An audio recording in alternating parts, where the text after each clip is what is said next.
종이 되자. 무슨 뜻일까요? 여러분, 무익한 종이라는 말의 의미를 분명히 알기 원합니다.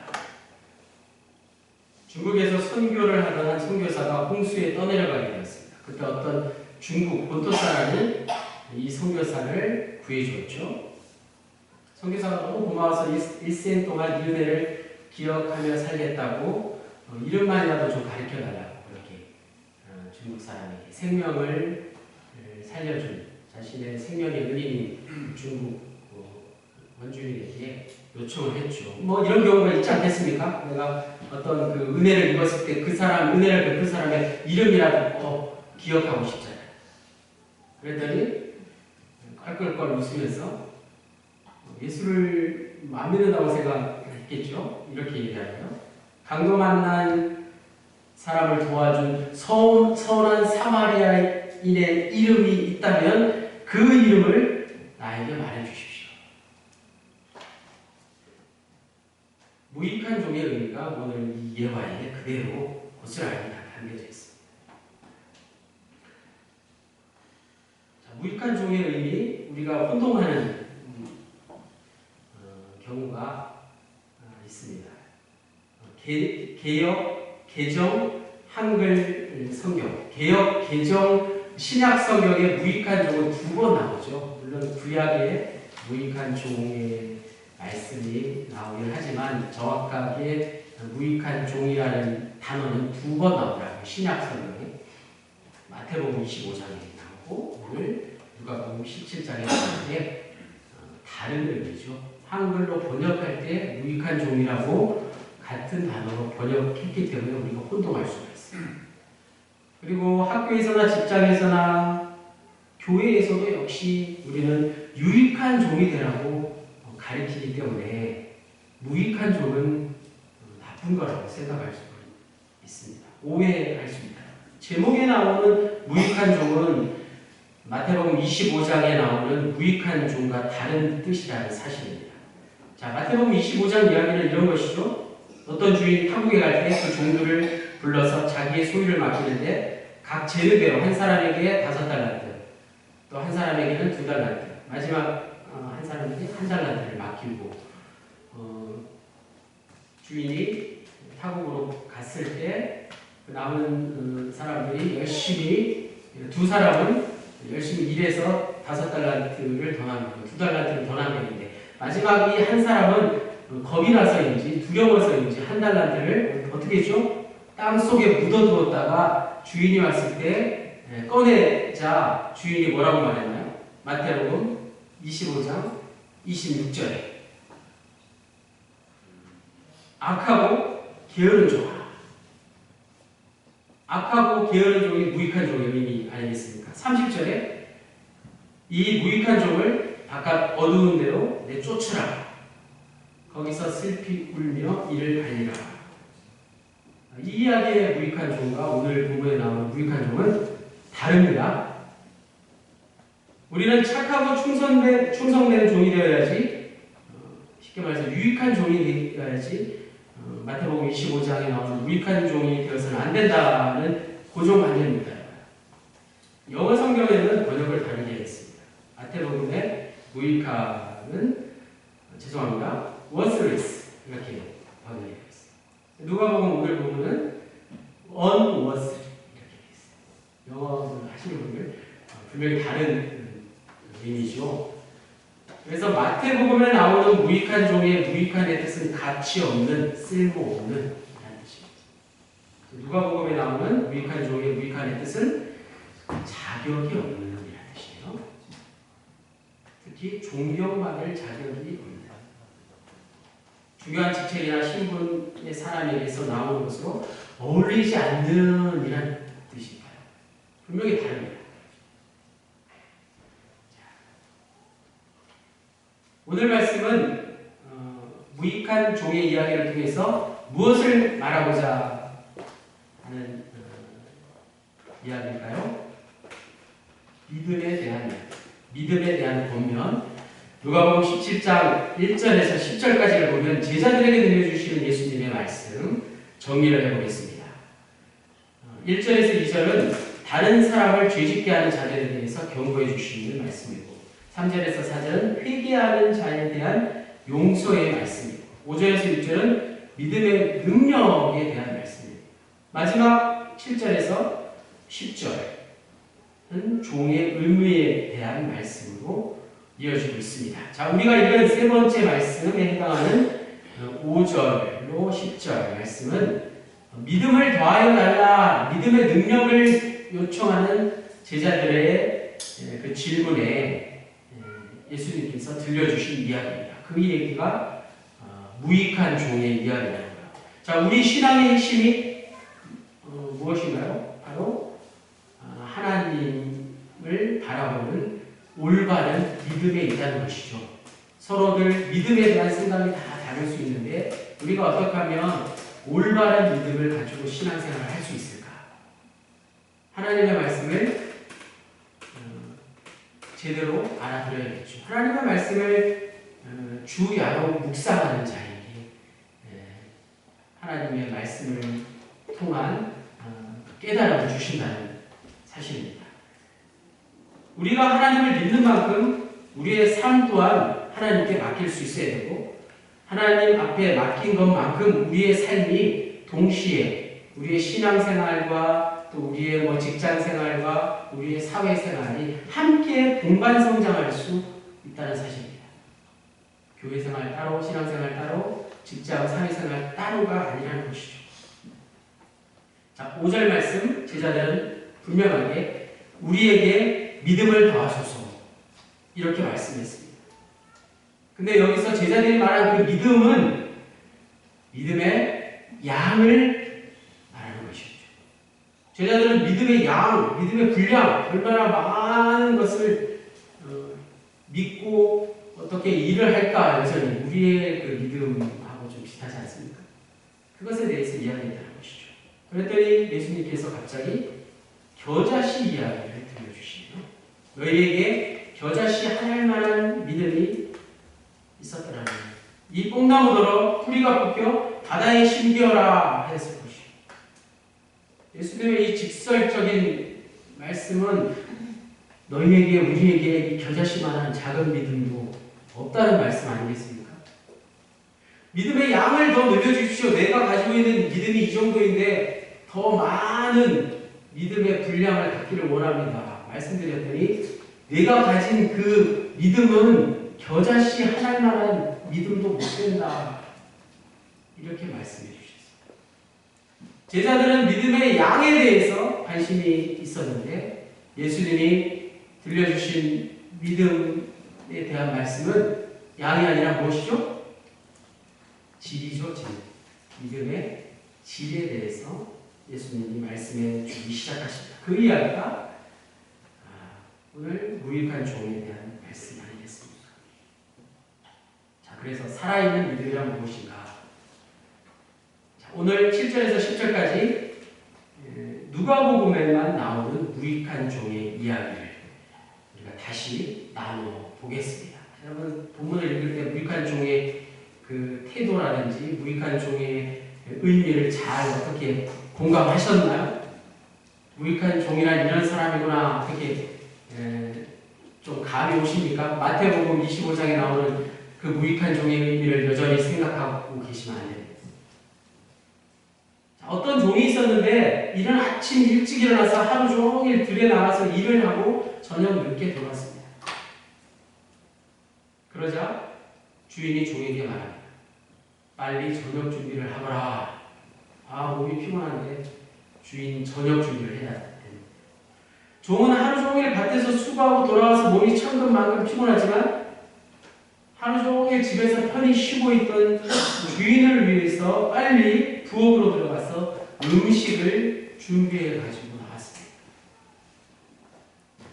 그리고 주인과 같이 식사하는 게 아니라 주인이 식사를 하는 동안 옆에서 물도 떠다드리고 반찬을 더 채워드리고 수 좀 들었다는 사실이죠. 주인이 식사를 다 마치고 나면 종이 그제서야 그 음식 남은 것과 그릇들을 다 내가고 식탁을 정리하고 설거지를 하고 종의 식사라고는 주인이 남긴 그 부스러기를 잠시 먹어치우는 게 고작 사실이죠. 실질적으로 어떻게 좀 피부에 와 닿는 이야기인가요? 이런 일들을 경험해 보셨습니까? 그래도 주인은 종에게 여전히 고맙다는 말을 하지 않습니다. 수고했다는 말을 하지 않습니다. 왜일까요? 종이니까. 주인이 종에게 수고했다는 말을 하겠습니까? 종은 주인에게 수고했다는 말을 들어야 합니까? 이제 주인이 잠자리에 든 후에 주인의 방에 불이 꺼진 것을 확인한 후에 비로소 종은 자신의 숙소에 들어가서 이렇게 고백했습니다. 뭐라고 고백했나요? 무익한 종이다. 본문에는 우리는 무익한 종이다 이렇게 되어 있는데 종은 그렇게 말했겠죠. 나는 무익한 종이다. 나는 무익한 사람이야. 앞에서 말씀드린 자격이 없는 사람이다. 존경받을 만한 자격이 없는 사람이다. 어떤 내가 대접을 받는 것은 나에게 어울리지 않는 것이다 이렇게 말한 것이죠. 하루 종일 수고했지만 하루 종일 주인을 위해서 애썼지만 주인에게 한마디 칭찬도 받지 못했지만 나는 스스로 나를 무익한 종이라 여긴다. 이런 말씀입니다. 내일은 더 열심히 일해서 주인에게 더 큰 도움이 되어드려야지 하고 다짐하면서 잠자리에 든다는 그런 이야기. 무익한 종의 이야기가 이런 이야기. 어떻게 이 무익한 종을 마태복음 25장에 나오는 그 무익한 종, 가치 없는, 쓸데없는 종이라고 말할 수 있겠습니다. 믿음에 대한 이야기와 무익한 종의 이야기가 잘 어울리는 것 같지 않지만 예수님께서는 살아있는 믿음을 가진 사람의 모습을 말씀해 주셨습니다. 무익한 종의 모습이 믿음의 질, 양이 아닌 질에 대한 예수님의 답변이었다는 사실입니다. 이 이야기의 결론은 종이 아무리 명령받은 것을 다 행한 후에라도 그것은 마땅히 당연히 해야 할 일을 한 것뿐으로서 나는 어떤 칭찬이나 어떤 대가나 기대하지 않는다는 거예요. 그런 말도 하지 않았습니다.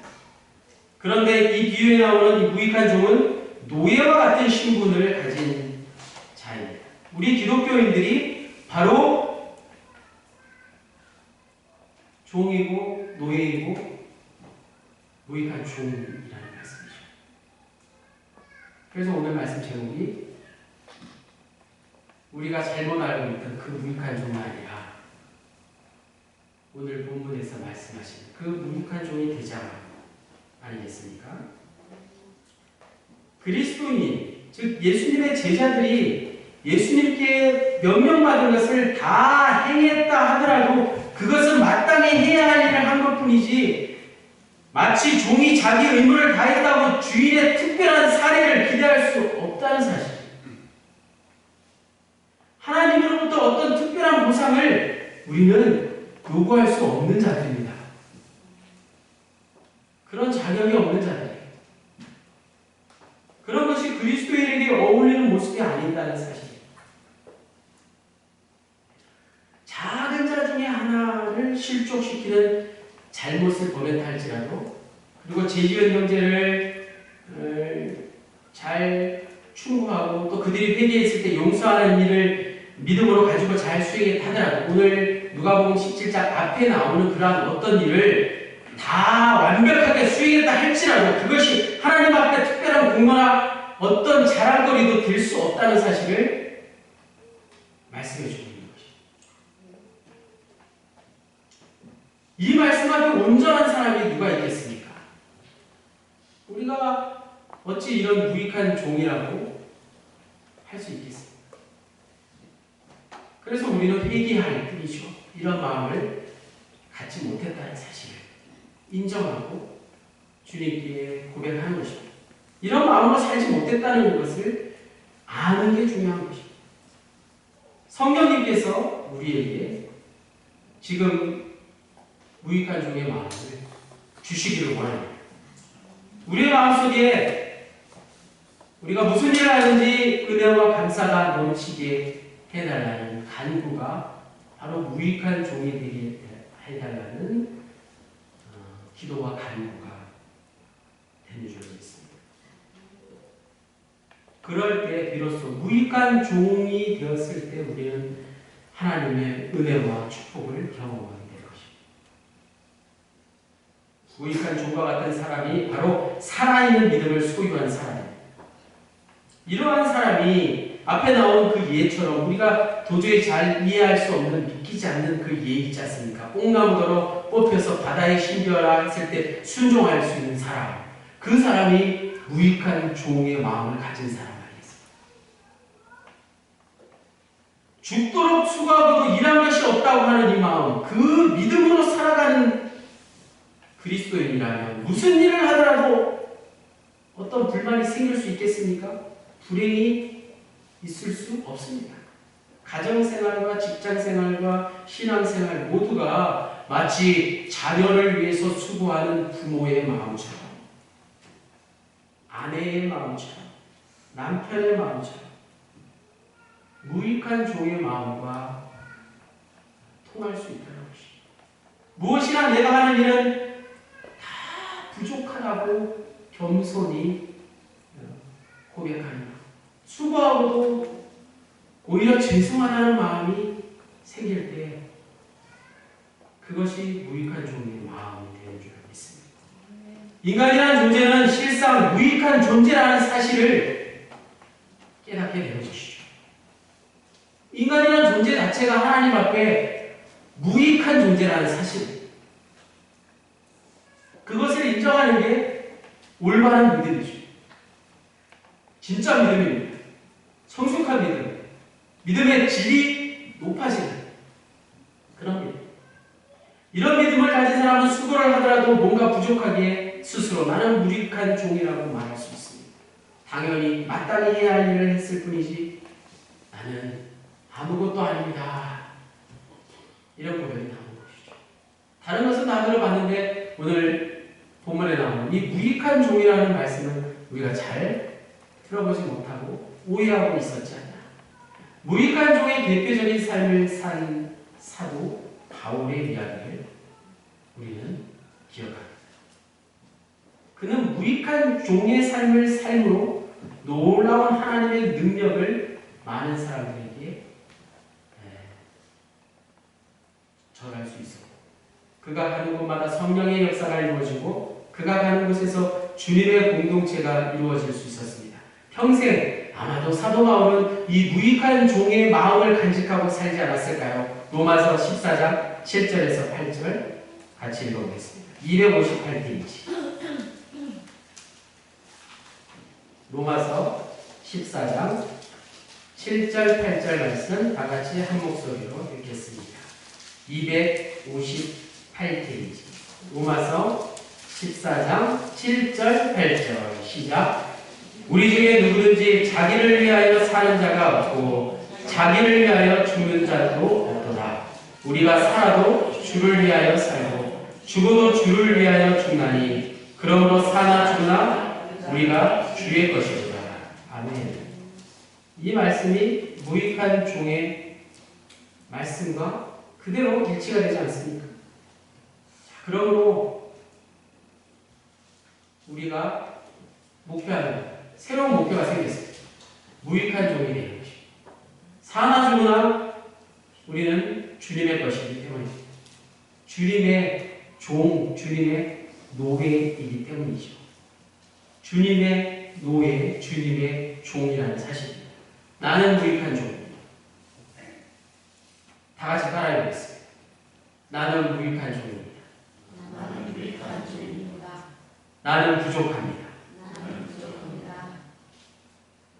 자, 다들 따라하셨습니다. 나는 무익한 종입니다. 나는 부족합니다. 나는 아무것도 아닙니다. 이런 고백들을, 이런 말씀이 우리 당진영 공동체 안에서 늘 주고받는 그런 고백과 간증과 서로 간에 오고 가는 대화가 될 수 있기를 원합니다. 저와 여러분의 마음에서 이 고백이